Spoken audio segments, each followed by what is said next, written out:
Hi, good afternoon. My name's Andrew from TalkingESL.com, and I'm here today to begin an introductory series about teaching grammar and how to get a little bit more out of your textbook.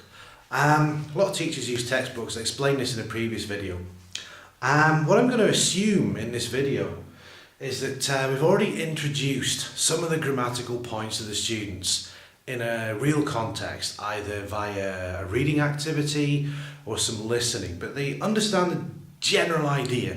They've got the gist of what this grammar means. And today I'm talking about present tenses, okay? So once we've given them the introduction, they've got the gist, they understand generally what it means, we can give them some more specific examples so they begin to form a better idea of what this grammar is trying to do. Then we move into the analysis and systemization part. So with this, I'll normally go back through some of the verbs with the students using the board to check their understanding and to further develop it so that they understand how this grammar works. I'm not going to do this, and I never do this, in the order the textbooks follow, i.e. present simple, present continuous. I begin with the present continuous first.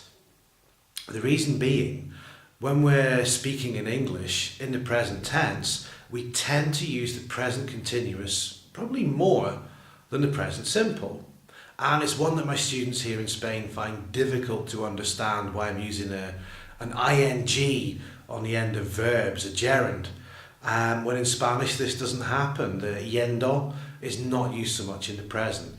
So it's an opposite to Spanish. So I'm going to try and explain this, show how I normally do this in a class.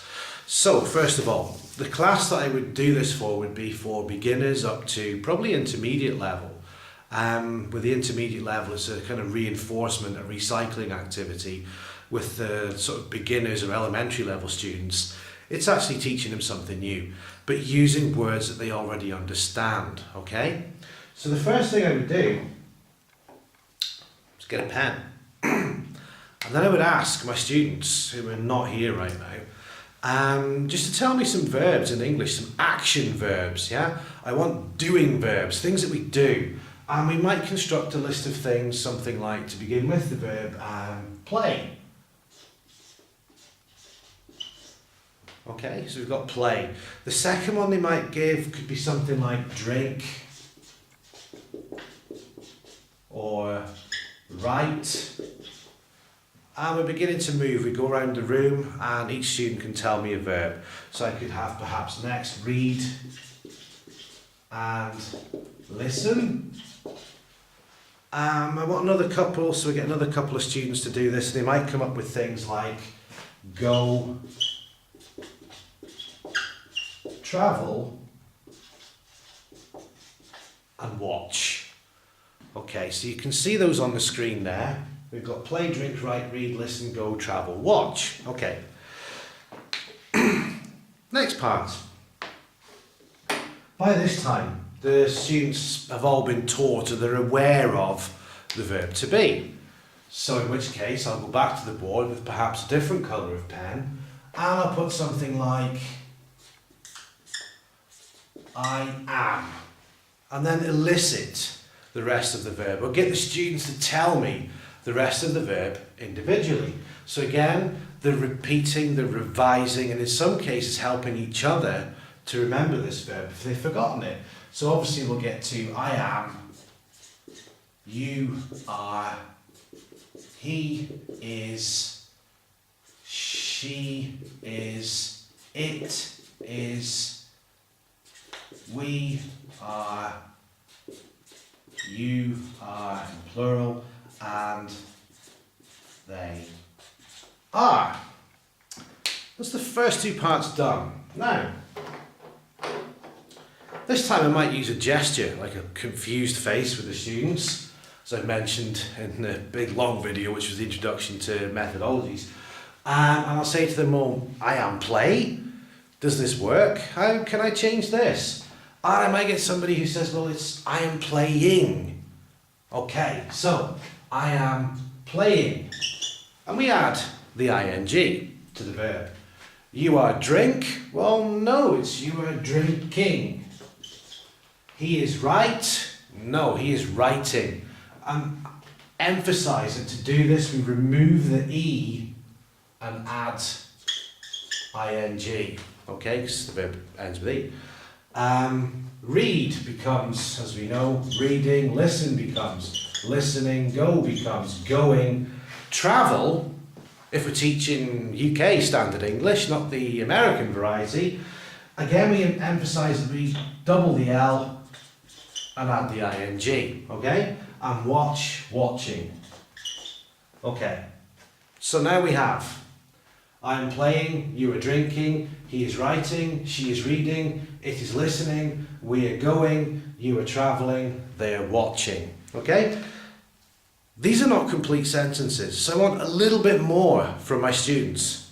Yeah? So, we'll take the pen again.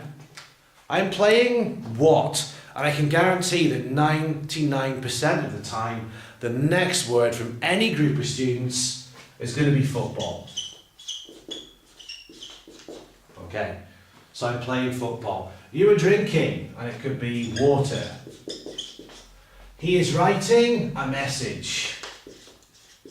Normally these days they'll say a WhatsApp or a text or an email or something like this. She's reading a book. Some of the kids will come up with comics, maybe magazines, things like this, but generally it's a book. It is listening to music. Always listening to is emphasized. Okay. We are going, let's go on holiday. So we're going on holiday. You are travelling to, quite often here they'll say Valencia because that's where we live, it's the nearest city, but for the purposes of this I'm going to put you are travelling to New York. I've never been to New York, but I would love to go. And they're watching, well, television. Okay, so now we have some complete structures in the present continuous, okay, for things we're doing now. So now I'll ask them some of these key words that denote that we're talking in the present tense, okay? So again, change the colour of the pen. I'm playing football now, okay? You are drinking water right now. He is writing a message at the moment.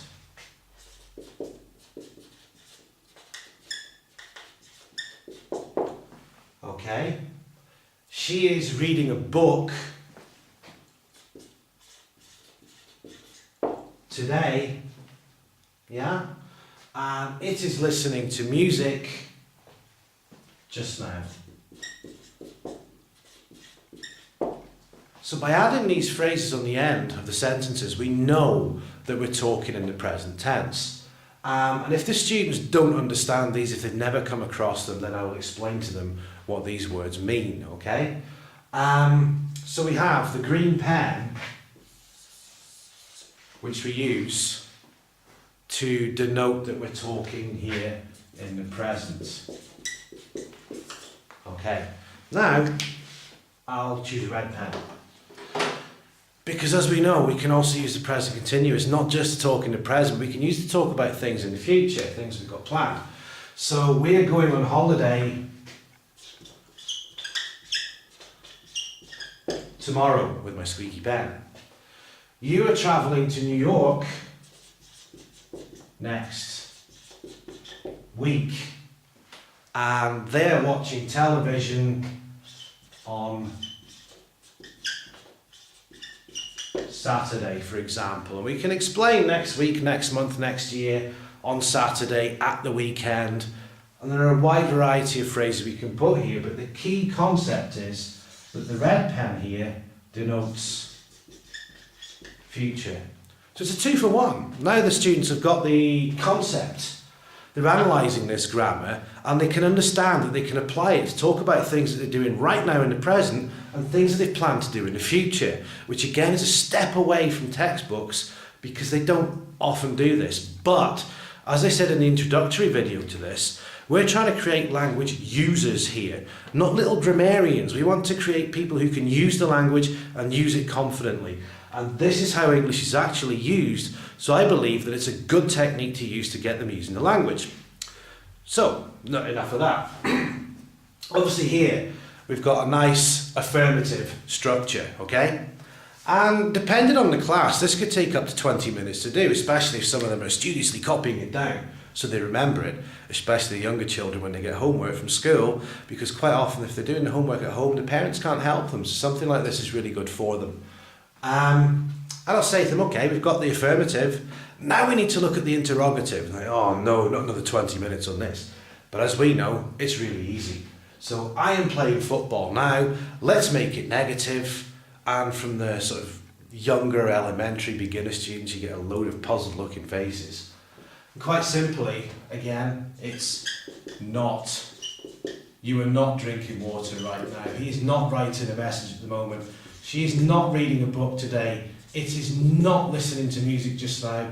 We are not going on holiday tomorrow. Oh no. You are not travelling to New York next week. That's not good. But you're travelling to Venice instead, so that's okay. They are not watching television on Saturday, because on Saturday there is nothing worth watching on the television. And now we have the negative structure as well, okay? To finish this, we'll often take the verb to be now and I'm going to invert it. You know, the students, some of them understand this because they've got the gist of it. But the questions need to be practiced as well to lead into the next activity for the repetition and recycling, okay?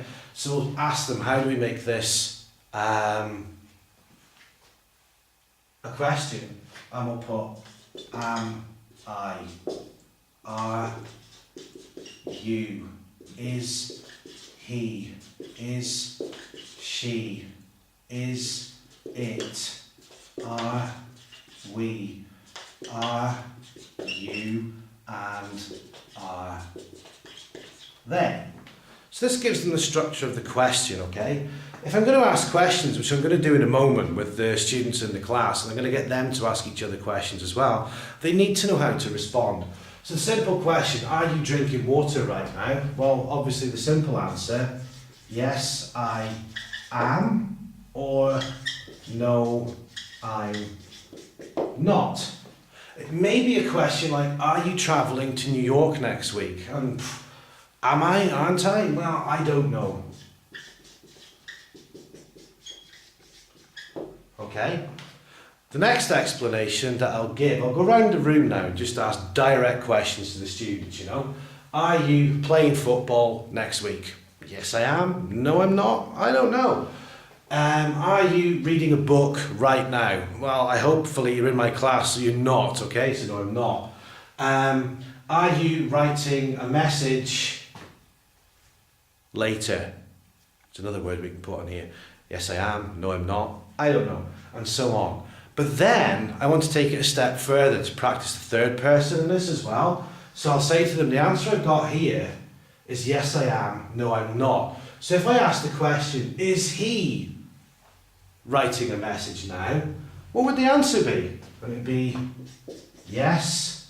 And then elicit the answer. Get them to tell you the answer by looking here. So they're identifying the patterns, they're using their brains, and they're thinking. They're doing this analysis, they're systemizing the grammar. So we want yes, he is, or no, he isn't. And we'll carry on with this through we talking about the whole classroom and they talking about perhaps the classroom next door. And at the end of this, normally a 1 hour class, they've got the general idea of how the present continuous works. But there's one thing we haven't explained yet, and that is that these verbs are all action verbs, okay? So normally at this point, we'll take some time to remove the questions, the answers here, and just do a little part on stative verbs. Some people might think now, ooh, what's a stative verb? What's the difference between an action verb and a stative verb?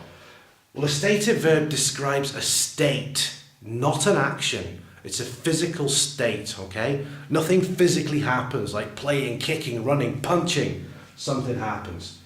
And stative verbs do not get used in a continuous tense. So some of these verbs could be verbs like to see, to belong, to agree, in fact, to taste, to think, if we're considering an opinion, okay, to be, to sound, and to hear. These don't get used in a continuous tense. They stay in the present simple tense, which is what we're going to look at next. And there's one other verb that's a stative verb that I haven't written here. You've probably heard this on the television, the ba-da-ba-ba-ba. I'm loving it. Love is a stative verb. Love does not work in a continuous tense. I'm loving it is a colloquialism. It's incorrect, but it's in common usage now. But don't use it in an exam. That's the idea.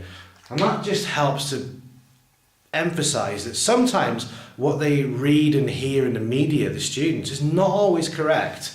So if they have questions about this, it's best to ask. And when we describe that the stative verbs should stay in the continuous tense, that gives us a really good opportunity to clear the board and move on to the present simple, to take these verbs and describe them a little bit further as to how they are used. This is quite a different approach to a textbook. I happen to have one here, which, this is a good book, I like this. But the way it introduces this is a short text, okay? And it's got some of the verbs are put into bold, so they're more obvious. And then it asks the students to identify which verbs concern a regular repeated action, a permanent situation, spoken instructions and processes, with stative verbs, an action happening at the exact time and a temporary situation happening around this time, okay?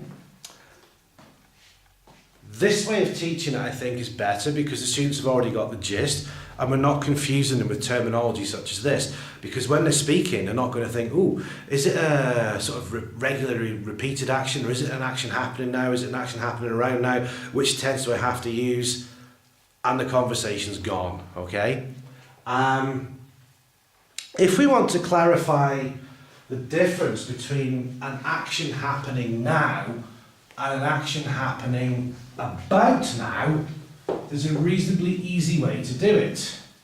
And to do this, we need to draw, and I'm not Pablo Picasso, but we need to draw a little friend on the board here. Okay, and a nice old-fashioned telephone, okay?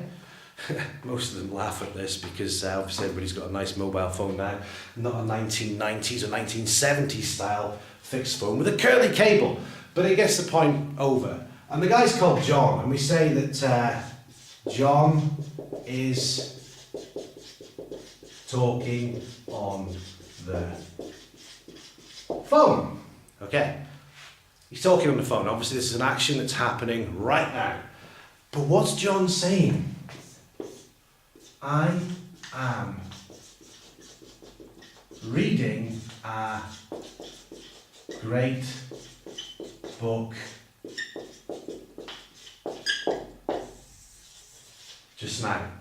Well, obviously he's talking on the phone at the moment, right now, but he says, I'm reading a great book just now. Well, just now means here, these days, in this time, not at this specific moment. So that kind of clarifies the difference between the two conceptual uses of the present continuous in this context, okay? And with that, with the stative verbs in mind, we'll now move on to look at teaching the present simple to give them the ability to analyse and internalise the grammar, okay?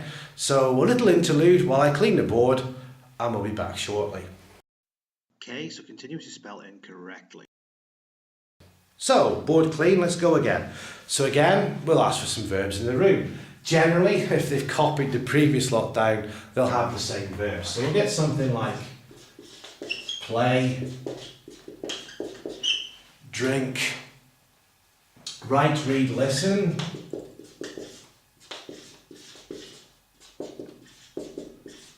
And another couple of verbs from the students in the room. We'll get go, travel and watch again.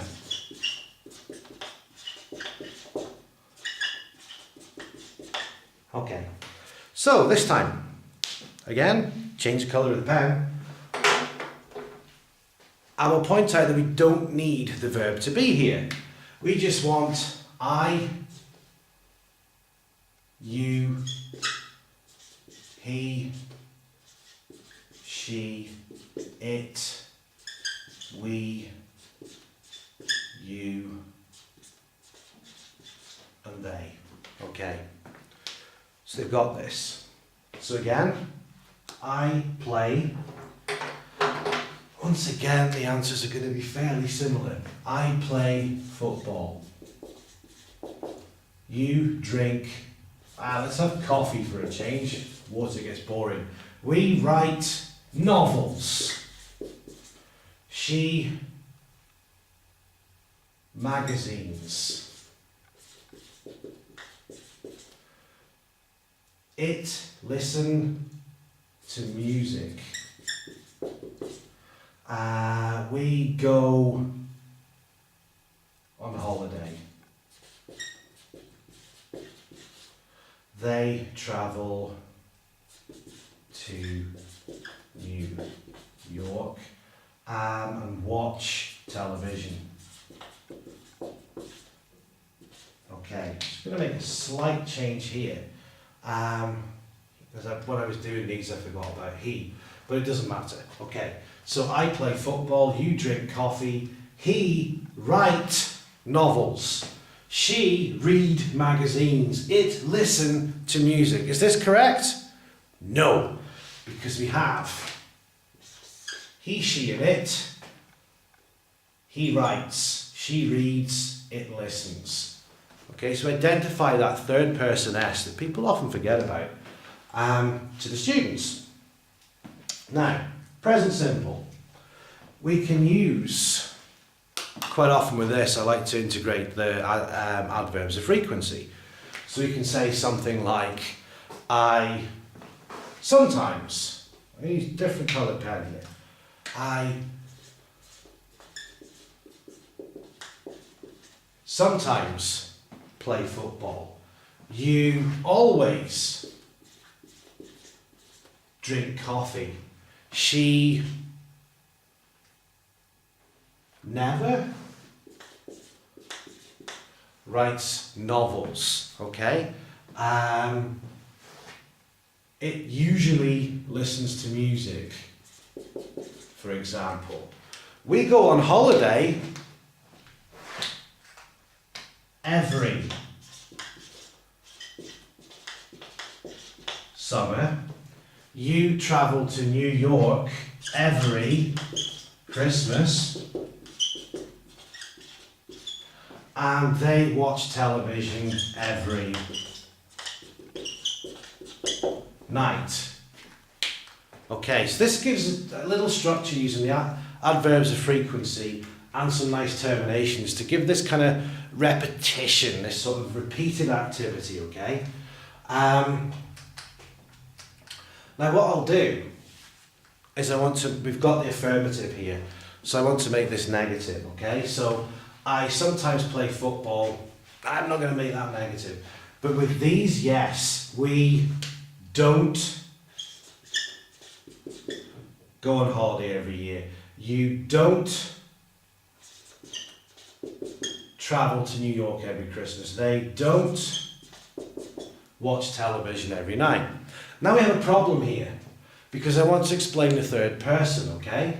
So what I'll do with the third person is get my garrote board rubber and remove a couple of those, okay? So if we ask the students now to try and elicit the answer from them, You see, when it was in the affirmative, we had an S here. He writes, she reads, it listens, okay? This doesn't work in the negative, so we need to put the S somewhere else, which would be this column here. So once again, these are taken away. And I asked them, so I do, you do, he does, and what was it in the negative? So he doesn't, she doesn't, it doesn't read magazines. Dogs and things can't.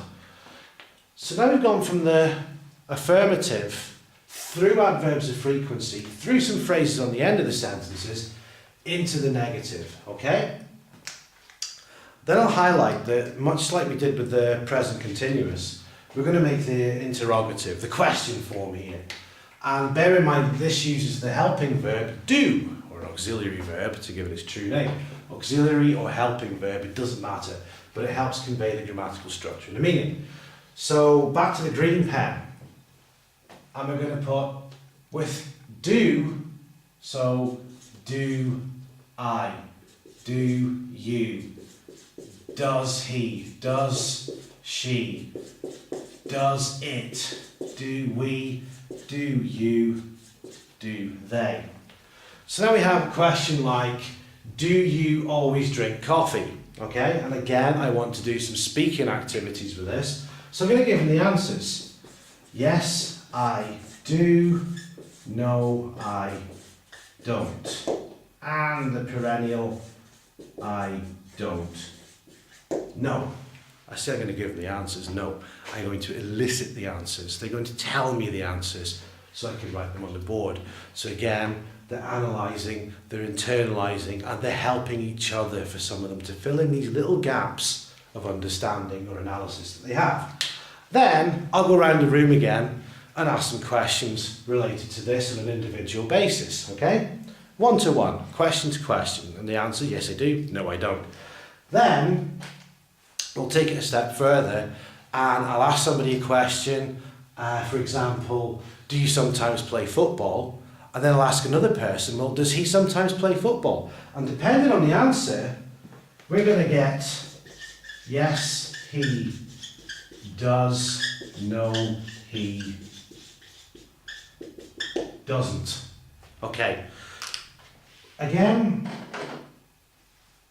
we go around the room asking questions again, because this is the more repetition, more recycling, more repeating, okay? Again, this class can take up to about an hour to deliver, but done in conjunction with the present continuous, it clarifies how the present tenses work in English, okay? And the following class would be to combine some of these elements using the terminology such as the adverbs of frequency, the right now, the now, at the moment, next week, next summer, today, tomorrow, and things that we had with the present continuous, and every summer, every Christmas, every night. So they see these words and identify which tense to use and where. And it just helps them analyse and internalise this grammar. Okay.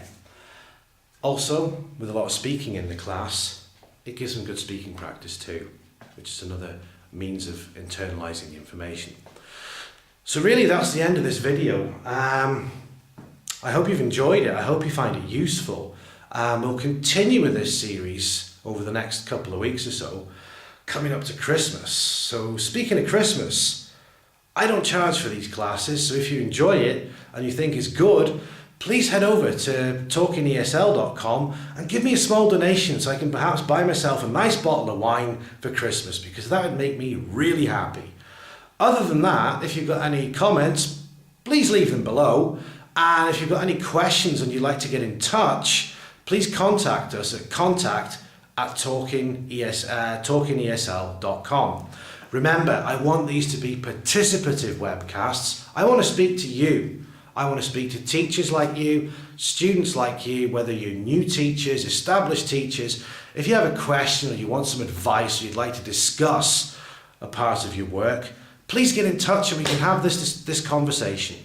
So that's it for now. I'm signing off. Thank you very much. Goodbye.